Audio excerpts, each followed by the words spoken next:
Good afternoon, and thanks for joining me today for Chronic Wellness. I'm your host, Sandra Sova, and I am thrilled to be back here on Wellness Wednesday, broadcasting from Nanaimo, BC on CHLY 101.7.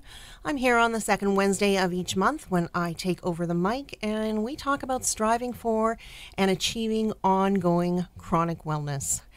I hope you've all been having a good week so far. My goodness, we have been having such a variety of weather, sometimes from 1 hour to the next. We experienced a huge big dose of rain last night, which is awfully good for the trees, but not so good for my knees. I've checked the forecast and we are actually looking for a really nice stretch of sunshine for the next at least 7 or 10 days ahead. So that is something to enjoy. If you are looking for some events to do coming up this weekend, we have got, as always, the Farmers Market every Friday downtown Nanaimo, Waterfront Plaza beside the Bastion. And that Farmers Market runs from 10 a.m. until 2 p.m. Also, do you or someone in your family have arthritis?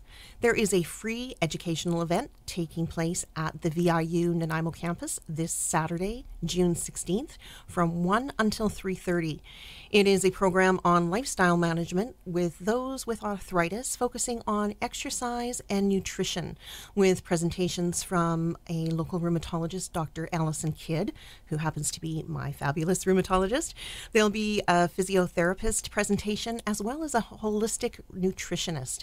To register for this event, you can send an email to registration@bc.arthritis.ca, and I'll also post the link on my Chronic Wellness Tips page. Another event coming up, would you like to learn about essential oils? I will be holding classes this month, providing training on how essential oils can be used to support your physical and emotional health. This is a 1-hour free class to learn about as well as experience some of the most popular oils used to support wellness. Classes take place at the Network Hub in downtown Nanaimo. Details on my Facebook page, Chronic Wellness Tips.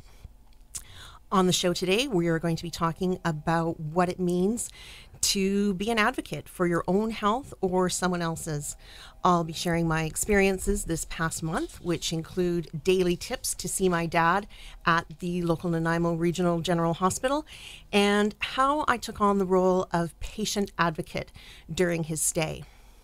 My guest today is patient advocate, blogger, and general all-around awesome spokesperson, Eileen Davidson. She writes blogs and socials as Chronic Eileen, where she shares her experiences with being someone in their early 30s, managing a chronic illness. We're going to catch up with what she's been up to in her role as a patient advocate. On our Healthy Habits segment, we'll be covering stress and anxiety while dealing with a health crisis. This past month has been quite stressful and challenging, not only for myself, but also my family. And I've got some lovely stories on how we've been using essential oils to help us along that journey. We are going to take a short break now, and we are going to listen to a wonderful local artist, Camille Miller. Camille is a singer and songwriter whose hometown is Crofton, BC, here on beautiful Vancouver Island. Camille and I worked together about a decade or so ago when she was just starting out her musical career. She has been traveling around the world and has since released 7 studio albums since that time, and I am such a huge fan. Here now is a track from the album Somewhere Near the Truth. Here is Camille Miller with Tea and Sandwiches.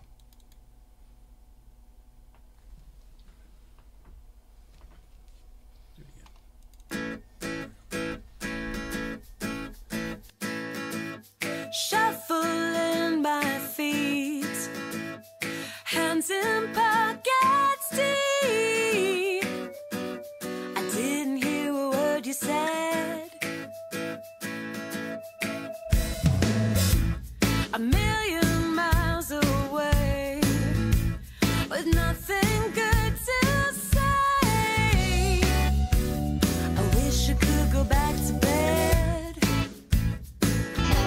Sometimes the things you think you want are not the things you really need. If I really needed you, would you need me?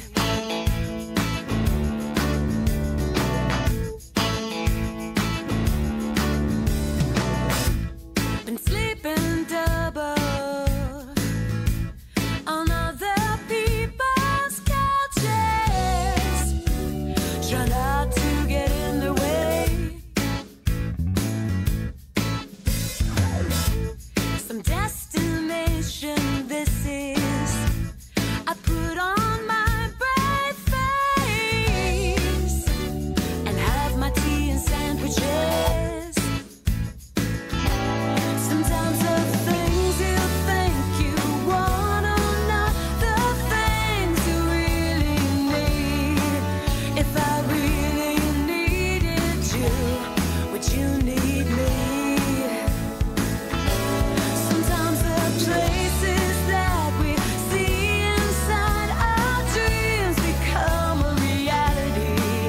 If I really needed you, would you be good for me?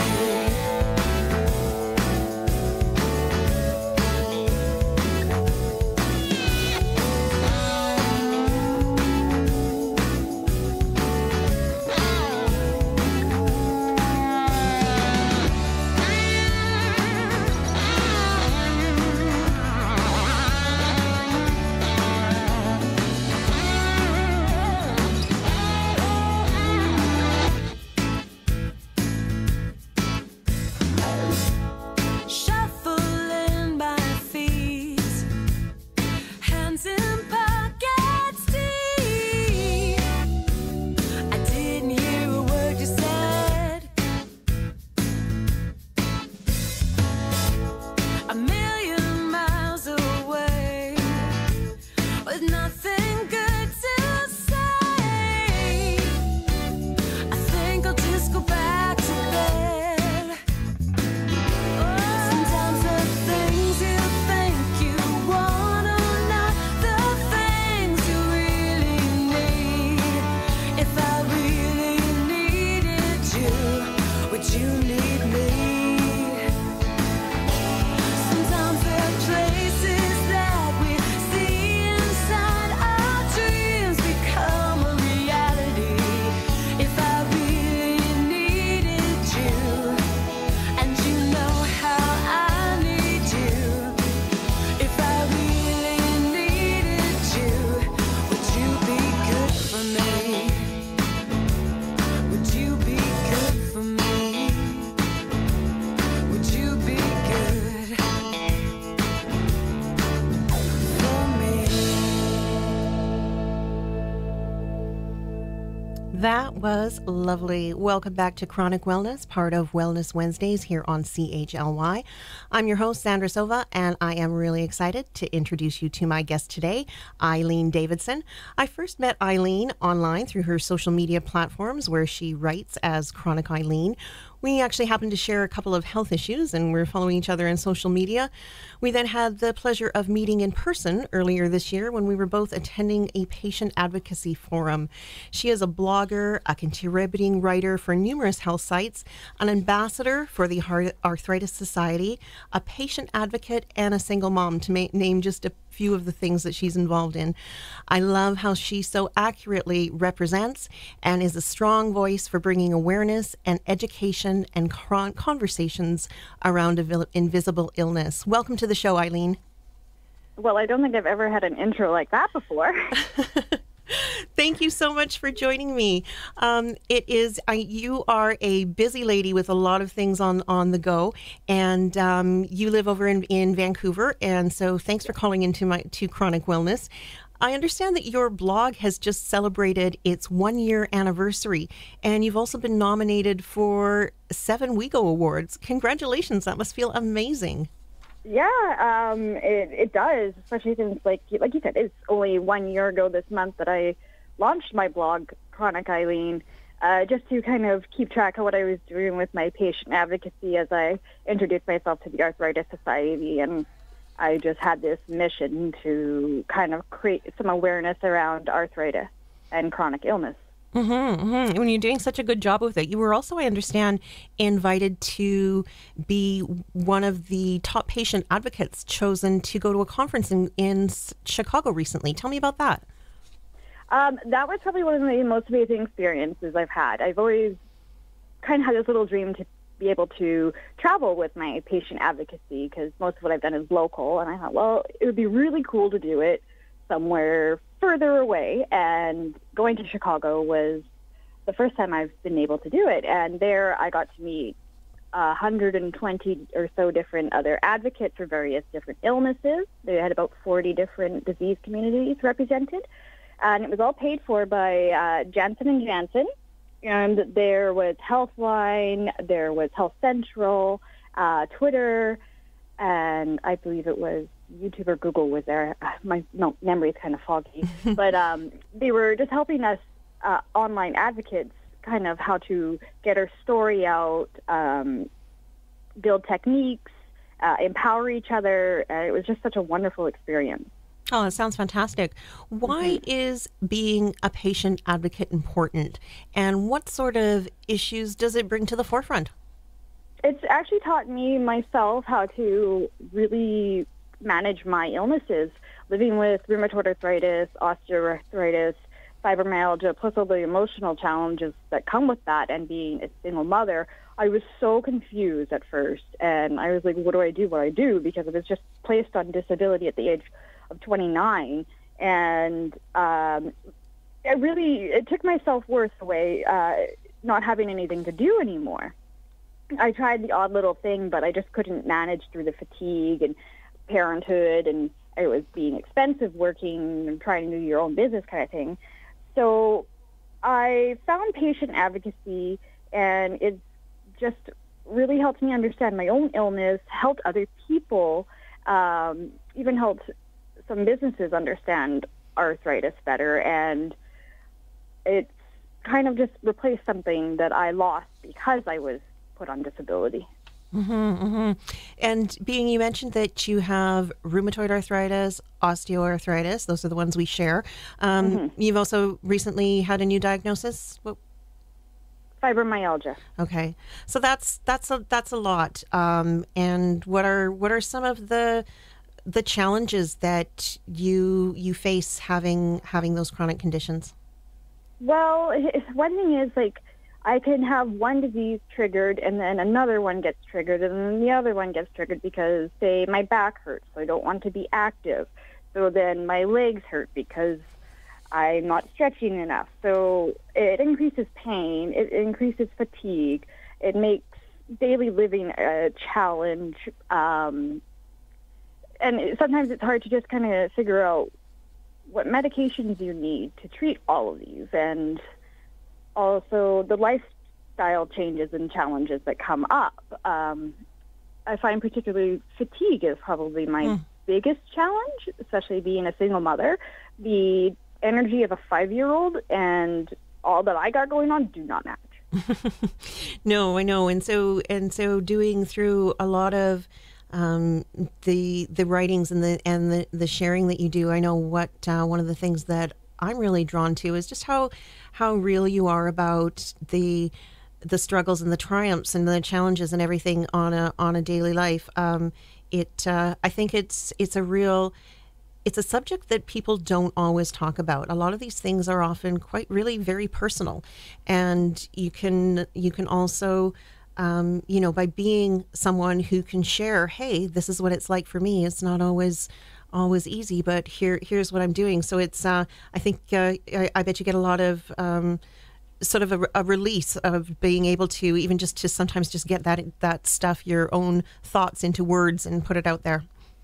Yeah, I definitely find that my patient advocacy, my writing, and everything that I do is my way of sort of accepting and healing from an incurable disease. No, that really makes a lot of sense. I know that a lot of people that are experiencing chronic illness can also find that it can be a very isolating experience, and people can have a lot of mental health challenges like anxiety or depression, sort of adjusting to their new normal. And as being a patient advocate, what are some of the things that you can think of that can help with the isolation factor? I actually found being a rewarding experience volunteering.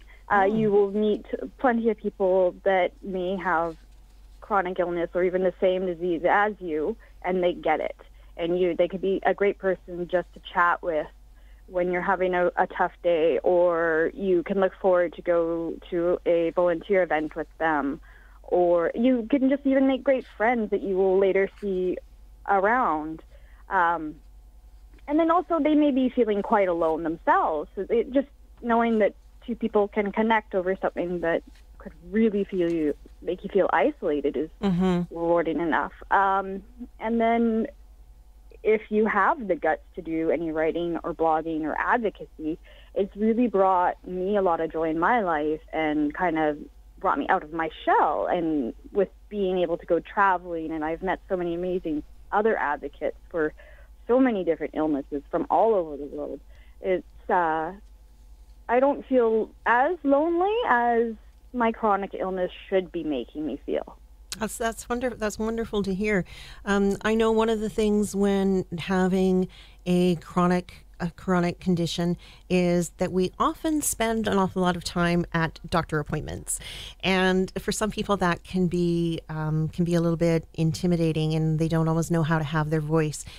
Can you have any insights to share on how people might better approach their doctors and healthcare providers?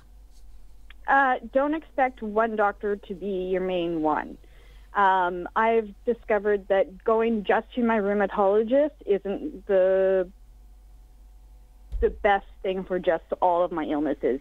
You need to make sure you're speaking honestly and openly to all of your doctors, and you should really try a rheumatologist if you've got, an autoimmune disease that you need to treat, or a social worker, a physiotherapist, an occupational therapist, because they may be able to give you answers that another doctor isn't able to. And you need to be honest, and keeping a journal with all of your symptoms and what you're eating, and be open to what they're willing to suggest. But if you feel you aren't getting enough from your doctor, there really isn't no reason why you can't tell them that. I mean, they've gone to school for a really long time. They should be open to a little bit of constructive criticism. Yeah, for sure. And I always say it's a conversation that we're having with our healthcare providers, and it should not just be receiving information of what they hear. And so yeah, no, that's kind of great. I understand the Walk from Arthritis was recently held at the beginning of the month in Vancouver. How did that go? It went well. It was my first year becoming a walk star, so that means I raised over $500. Yay!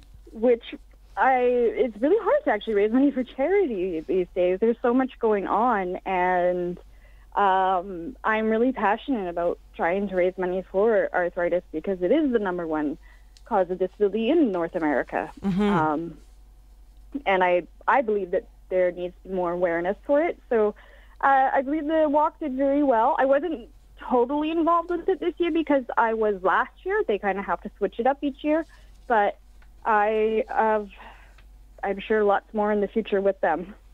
Yeah, I know. And you touched on something that I wanted to talk about. You said that arthritis is the number one cause for disability in Canada and the U.S. Yes. Yeah.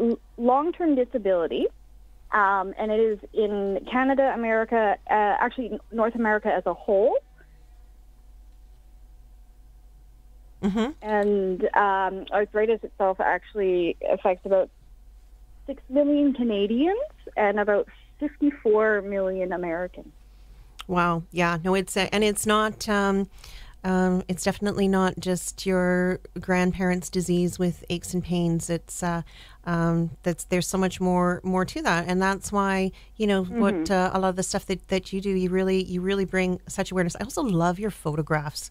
your shots are very very creative and very inspiring. If those of you listening, if you have an opportunity, please do check out Chronic Eileen and be inspired by her on her Facebook and her Twitter and Instagram and stuff like that. You can learn, you can just really get a dose of this the passion that is behind what she is doing.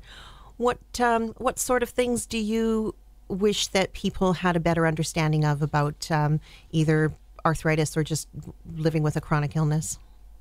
I wish people kind of understood a little bit more the severity of it, the impact that it has on somebody's life at any age. It can happen to anyone, any age, any sex, race. I had no idea that I would be getting it at 29, even though arthritis runs in my family. My grandmother and my aunt both had it quite bad, and I saw how debilitating and what devastating effects it had on their lives. And I was diagnosed the same week that my aunt died, and I never saw her walk. She was always in a wheelchair. Wow. So I want people to understand that it can have severe effects not only on the body, but the mental health, and fatigue can be really challenging. And I would love to see more people take part in doing things for those living with arthritis, because there are over 100 forms. Yeah, no, well, I just, I really admire what you do. What sort of projects do you have on the go? What's on the horizon? What do you got coming up? Well, I've just been really working on my blog because the WeGo Health Awards are coming up, and I'm not gonna lie, I really want one. I've been nominated in 7 different categories out of the 16, so like that made me cry like an absolute baby. It's amazing. And I was nominated by people that I admire, so it was a really touching experience to have this one particular patient. She's a epilepsy patient advocate from, I believe, Ohio, and I met her at the Healthy Voices conference, and she was the one who nominated me. So I'm just really working on my blog, working on getting videos done, making more tips and tricks for people who live with chronic illness, as well as I have an article coming up with Healthline, the #2 health website in the world. Well, that's fantastic. Yeah. Where can people find out more information about you, and where can we follow you? Why don't you give us all your info? Well, I'm really easy to find as long as you can type my name properly. It's chroniceileen.com, which has all of my Facebook, Twitter, email, and it's spelled EILEEN with chronic before. CHROINC. Okay. Well, that is super, super fantastic. Thank you so much for joining me today on the show. I hope that we will be able to have more conversations as time goes by, and probably meet up again at one of the advocacy events. For sure. I hope so. Thank you so much for having me. All right. Thank you so much, Eileen. That was Eileen Davidson from Chronic Eileen, and she is someone who is absolutely inspiring when it comes to doing patient advocacy. We are going to take just a small little musical interlude here, and I'm going to get my notes together and get organized for our next segment coming up. Here I'm searching for the stuff on my screen. Just hang with me here.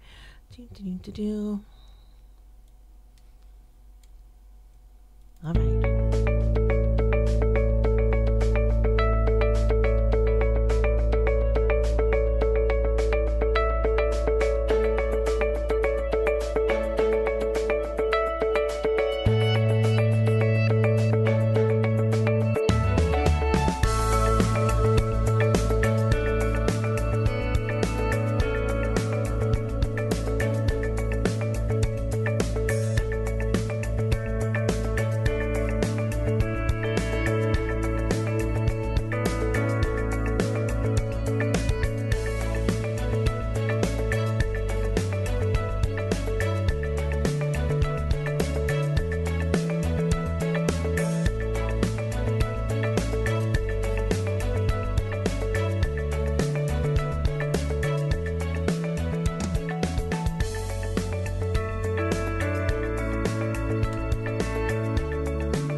Welcome back to Chronic Wellness. Today we are talking about being a patient advocate.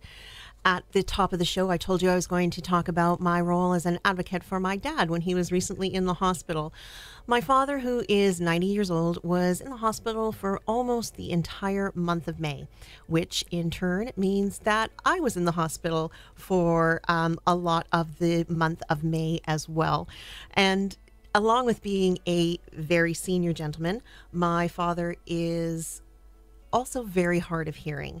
So what happens with that is that anytime there is any sort of communication that needs to be done, especially of an important nature, I am generally his ears and his voice. And when you're in the hospital, there is a lot of communication that needs to take place, especially if you have some interesting issues going on. Along with that, one of the biggest challenges in a hospital environment at the Nanaimo Regional General Hospital, and I'm sure at most, is how busy and overcrowded they are. How high the demands can be. And I can tell you it makes for a very challenging atmosphere and a stressful environment. And there is not a lot of time to dialogue with patients at any given time. Well, my dad is not always very vocal, and because of his hearing loss, he often would miss questions that were asked. And he would smile and nod his head yes. And the people that were asking the questions were not always aware of the hearing loss. So they thought they were having a conversation, but in fact they weren't. And that's when huge gaps in communication would come into be. And this is where I would advocate for him. I would check in on his status, find out updates from him where he was at, and then do the check-ins with the ever-changing teams of nurses and doctors and care aides. You know, it's a pretty big job, and it helps to have a bit of a roadmap to be able to navigate the process. So let's talk about it. What does it look like to be an advocate for someone? Well, right off the bat, being an advocate, to be clear, is not simply the act of complaining. Advocacy should be approached with diplomacy, and it should also be solutions oriented. It really, really helps if you can have an understanding of the process or system that you're in so that you can see what's missing and what may be possible. When there are things to be addressed, here are 6 tips of things you can keep in mind to get better results when you're trying to advocate for someone, especially in a hospital environment. Number 1, identify yourself as someone who is part of the team. You're part of their team, they are part of your team. And you want to be able to establish a collaborative environment, not an us versus them situation. And, you know, it really helps set the tone. It's something that you want everyone working towards the same goal. Tip number 2, you should be thinking in terms of goals of care. Not perfect scenarios or micromanaging every piece, but rather seeing more like a bigger picture. And what would it look like if the goals of care were being met? Tip number 3, we really need to be fair and we need to be realistic. Again, knowing the situation you're working with and finding what will work within that context. Tip number 4, now, this is one that I kind of had to figure out as I went along the way, and that is finding the sweet spot for the time of day when it is best to be able to make connections with the people that you need to speak with. And these can be the doctors or the nurses, the care aides, perhaps the dietitian, but being able to find out when they are going to have time to be able to connect with yourself as a family member, and also to be able to allow the amount of time. This is not something that you can go in and just hop up to the desk and figure that within 10 minutes you're going to be able to get all your questions answered. I think you should allocate at least 1 hour to be able to identify yourself that you're here to have a conversation about your family member, and that here's where they can find you, and this is what you need to be, and you need to be able to have that time. Tip number 5, question the status quo. Ask questions. Think about what might be possible, but do it in a way that is non-confrontational. I remember some time ago, I used to listen to a wonderful psychologist on the radio called Dr. Joy Brown, and one of her taglines was always to be curious, not furious. And that's how you want to approach when you're trying to advocate for someone, especially in a hospital environment. This is not a time to be pointing out flaws. It's a time to be searching for opportunities. And the final tip is you're not alone. You can ask for help, and there is an awful lot of help available. On the different wards, on the different floors throughout the hospital, there are social workers, dietitians, home support liaisons, and all of these people are experts in their specialized area and can often point us into resources and provide help that can be really, really beneficial for, especially when you're transitioning back into the home environment away from the hospital, but also while you are actually in the hospital. And I was able to connect with some of the amazing support teams at our NRGH facility here, and was pointed in the direction of resources that I did not know even existed. So, that's something to really keep in mind. It is something that you can take a more active role and be more involved. One of the things that I found really helpful for my dad was connecting and speaking with the dietitian. And while hospital food is not known for being that great, but I think that sometimes maybe we tend to get a little bit complacent and think, oh well, I mean, that's what they're serving, that's as good as it gets. But if you have someone with specific dietary needs or eating issues, there are adjustments that can be made. For instance, you can get your meals in smaller portions. The meals can be high calorie or low calorie. If someone has chewing issues, the food can be brought and when it's minced and easier to digest and to eat.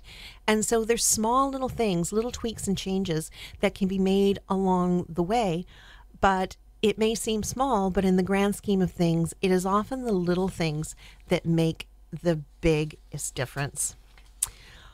What we're going to be focusing on next is talking about what I refer to as healthy habits. And today we're going to talk about some of the tools that I use when I was in the hospital helping my dad cope during his hospital stay. Now, as we all know, being in or having a family member in the hospital with serious health concerns, it's a really stressful time. It can be challenging for both the patient and for their loved ones. And I will tell you, I would not have wanted to have gone through this past month without having access to my essential oils. At the hospital, there are not a lot of comforts of home. I mean, let's face it, it is not a pleasant environment to be in. The routines that we are familiar with, they're no longer in place. And one thing that is really apparent in the hospital situation is that it's really hectic. It's loud. There are things going on at all hours of the day and night. You don't get a restful sleep. When you think about it and you add on top of just the environmental things, and you have someone that has concerns with their health, they may be experiencing issues with pain. There may be a whole slew of new medications going around. There's poking and prodding with IVs. You're in cramped quarters, and oftentimes you can be moved around to different sections within the building repeatedly, and it can just be, really, really disconcerting. And what I noticed as after my dad came out of his immediate crisis from suffering from his fractured hip, I could sort of tell that he was experiencing an elevated level of anxiousness. His confusion was higher, and he was generally quite uncomfortable in his surroundings. And I think it's an awful feeling to see someone in distress like that. And at a time like this, you can kind of feel powerless. Well, luckily, being an essential oil educator, I knew I had something that would help. And that in of itself felt amazing, to be able to have a little bit of something that I was able to do. So I would use essential oils. Did you know that top quality, therapeutic grade essential oils are able to help support our mood and emotions? Essential oils, in case you are not aware of, what they are is they are naturally occurring aromatic compounds that come from plants, trees, flowers, roots, and they can work in as fast as 20 seconds to relieve anxiousness, provide comfort, and a sense of calm. Now, how cool is that? 20 seconds to be able to get some relief for something that is 100% made from a plant. Here's how it works. When you are using essential oils for addressing any sort of emotional or mood issue, it's best to use them aromatically. And by aromatically, that means by breathing them in. So when you breathe in the essential oils, the aromatic compounds, they go in through our nose, past the olfactory bulb, and into the limbic portion of our brain. Now, the limbic portion of the brain is like the command central for everything going on with us. It controls our heart rate, our blood pressure. It's where we experience, those feelings of fight or flight. It's also where all our memories and emotions are stored. So when you think about it, that's a pretty important part of the brain. It is where, like I said, it's kind of like the command center. So when we are feeling anxious and when we are feeling stressed, if we are able to tap into something that will be beneficial, it is something that can have a really, really quick and lasting effect. And like I said, these can work within 20 seconds. When we're using essential oils also, because these are natural compounds. They are not made from chemicals or created in a lab. So our bodies are able to recognize what they are and they know what to do with them. Now, when I talk about essential oils, I'm talking about high quality essential oils, not the ones that the little 3 sampler that comes with the diffuser that you can buy off the shelf at the drugstore. I'm talking about something that is a 100% pure plant essence that is certified pure therapeutic grade. And because if you're looking for it for health benefits, not just air freshener, if you're looking at these to actually affect your health, you want to be sure that you are using something that is going to give you the effects you're looking for. So inhaling some little bit of plant magic right out of the bottle, 100% simple, so easy, and 100% natural. For my dad, as I'd mentioned, he was anxious. He was not comfortable. He was becoming just not. He wasn't doing well in his surroundings. So I chose a blend of essential oils that are described as a reassuring blend, and this is something that is designed to promote feelings of contentment, composure, and reassurance. So we would inhale these oils right from the bottle, right at his bedside, and I would also put them on the bottoms of our feet, bottoms of his feet. So having access to our own natural health care tools right at our fingertips not only gave relief and comfort, but it was something that we were able to do that was basically within our control. So that felt amazing. It felt fantastic. And, it's, you might be wondering, well, essential oils, aren't those scented products? What about those signs that say, this is no scents or fragrance? Well, I was in complete compliance of that because for starters, one of the really cool things about using essential oils is they are not fragrance. There is nothing chemical. There are none of the irritants that are in the nasty fragrances and air fresheners. So that's number one. And secondly, I wasn't in there. I didn't have a diffuser in the room. I wasn't spraying and applying oils all over the place. We were simply sniffing right out of the bottle. Sounds kind of weird, but that's what we were doing. And I was putting them on the bottoms of his feet and then putting his socks on back afterwards. So here's something that is natural plant essence, is completely safe, completely natural, and was very welcome and accepted. And I don't think it was even noticed by anyone else in the hospital at the time. And I will tell you, it felt so good to be able to provide some relief and some comfort And it was just it was something that I know that he really appreciated and looked forward to as well. So it was not only is that a routine in when being in at the hospital, but it is definitely a routine for regular day-to-day life at home as well. Excuse me. I talked about the blend being a comforting and reassuring blend. And this is one, it's actually, the name is really indicative to the effects that it brings. It was called Peace. And I'm going to tell you what's in it, because these are some of them you may recognize for sure, and some of them are maybe a little bit more exotic for some grasses and roots. First of all, in this blend, there is an essential oil called vetiver.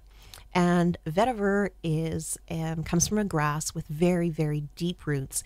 It is one of the oils that is really highly recommended when you're looking to get a really good night's sleep. And so this blend had vetiver, it had lavender, ylang ylang, frankincense, clary sage, marjoram, and spearmint. Now, together is a really nice, soft, not overly floral scent. Having something in there like the frankincense and the marjoram sort of gives it a little bit more of an earthy scent to it, and it's very calming, very peaceful, and it was one that is just so nice to have been able to provide that.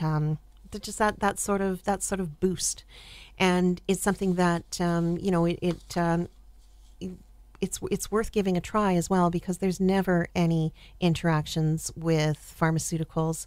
There is no stomach upset. There's no allergic reaction. It is beautiful, natural plant medicine. Again, I mean, essential oils are a topic that I am extremely passionate about. And, I was initially drawn to oils for the way they were able to help me get through some really, really difficult times. I was at a point in my life when I was in a real crisis, both emotionally and physically. And to tell you the truth, the pharmaceutical solutions being offered at my doctor's office were not the direction I wanted to go. And, to be really honest, the thought of adding a new medication to mask or treat the symptoms that I was experiencing, which were largely due to enormous stress at the time,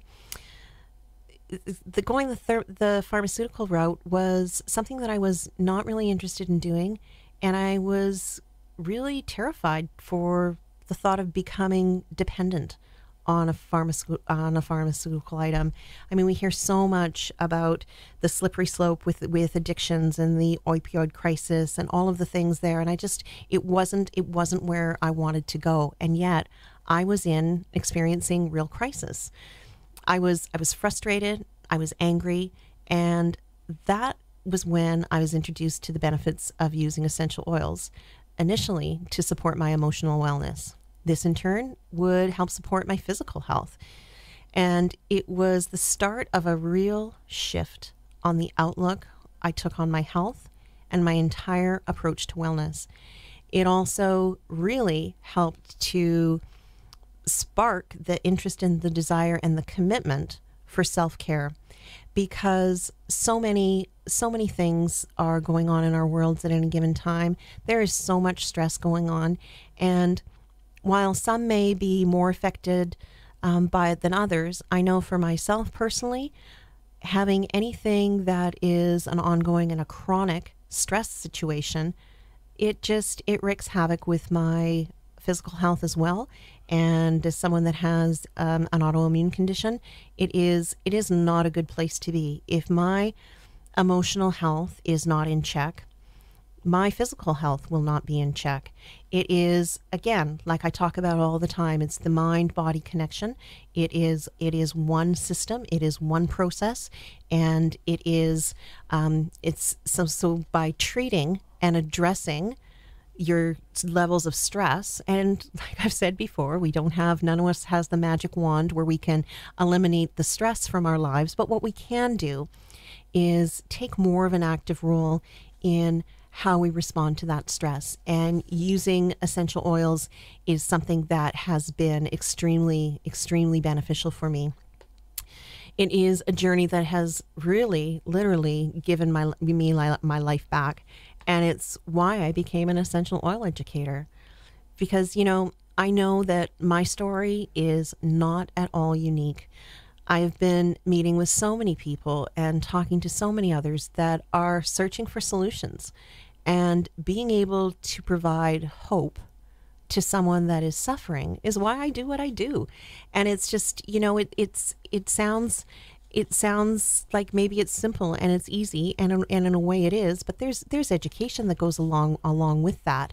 It is something that more and more is being recognized in the medical communities in mainstream.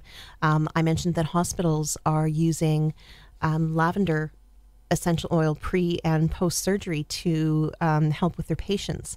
They're also using essential oils to combat some of the bugs, and to keep things that are, to be able to fight bacterial infections. And it's just like it's the wave of the future. We are not all our answers are going to come from a pill bottle and at the pharmacy. And I'm the first one to say, don't get me wrong, I am not anti regular medicine. In fact, I rely very much on my rheumatologists and my GPs. And in fact, I'm slated to go for an infusion for my rheumatoid arthritis next week. So I am all about the balance. There is, in my opinion, room for both. There is definitely a time and a place for medical intervention, but there also is a time and a place to really, really listen to our bodies, pay attention, and to allow our bodies to do what they were meant to do, which is to heal ourselves and to be well. And again, it's the stress component for me that I'm most passionate about. I see time and time again, especially when someone is in a more delicate situation, or their health is a little bit at risk. You take a stress factor and you bring that into it, and it's not going to have the very best results for that. So that is what I do. And if learning about essential oils is something that seems interesting to you and you would like to learn more, I invite you to come to one of my essential oil intro classes. These are free 1 hour long classes where we go over how to use essential oils safely and effectively to support the health and wellness for you and your entire family. These are held downtown at the Network Hub, and all the information of how to get in touch and get in contact with me is on my Facebook page, Chronic Wellness Tips. So just find me on Facebook and shoot me a message or see my contact information there. And I would love to see you at one of my classes, and we can talk about the different health issues that you're facing and how you might want to try using some essential oils to address some of those issues. If classes aren't your thing and you'd like to meet for a one-on-one consultation, I do those too. And again, reach out to me through my Facebook page. It is Father's Day weekend coming up, and I would like to wish all of the fathers out there and all the families a very, very happy Father's Day. And whatever you are doing along this weekend, I hope that you are healthy and well. And we're going to be wrapping up the show here in a few minutes, and I really want to play another beautiful song from Camille Miller.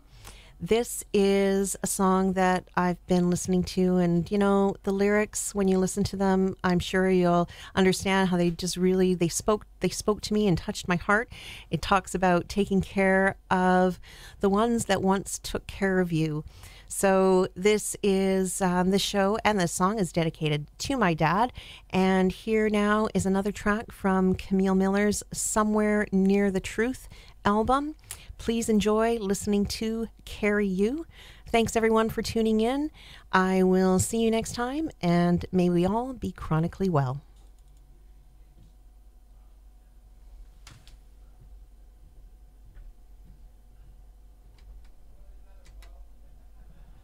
All right, here I am again trying to find out where is my mic for my music. It's going to happen. Don't worry, folks.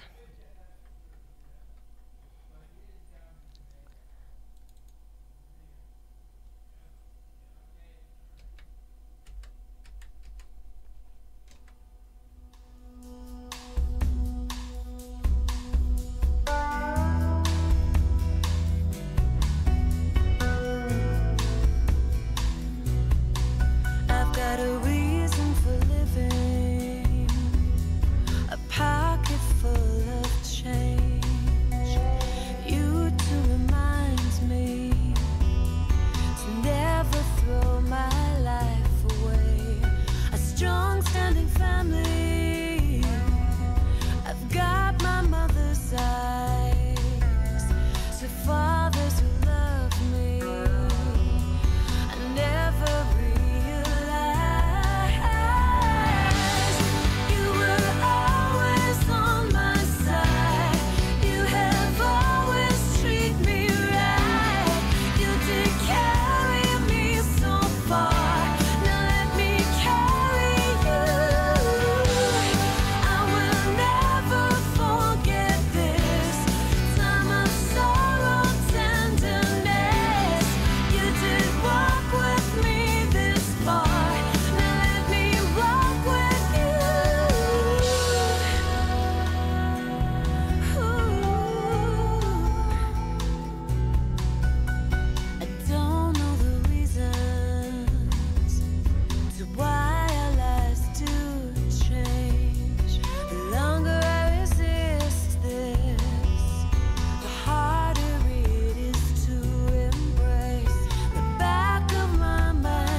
This is 1017 CHLY. Did you know you can enjoy free and easy access to radio anytime and anywhere through your smartphone? This means that listening to radio using an FM chip can save you valuable data and battery life. The bad news is that FM receivers are not activated by all wireless carriers and phone manufacturers. We need to send a message to phone makers and cell phone providers that free FM radio matters. Learn more and support the campaign at freeradioonmyphone.ca. This message is supported by Next Radio app and this radio station.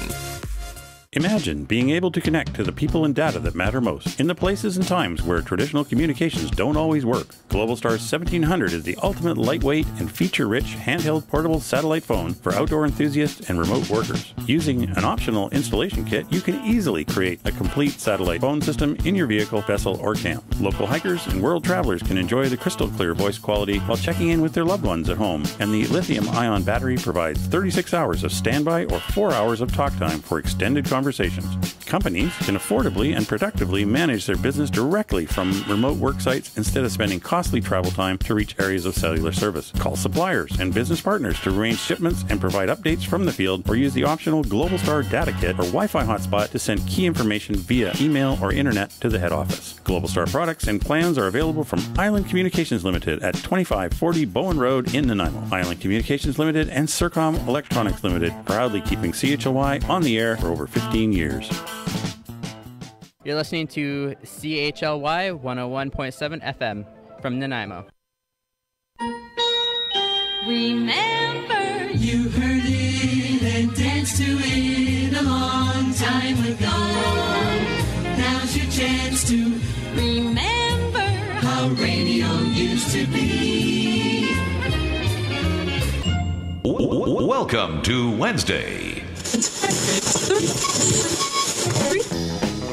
You are grooving with Billy G on CHLY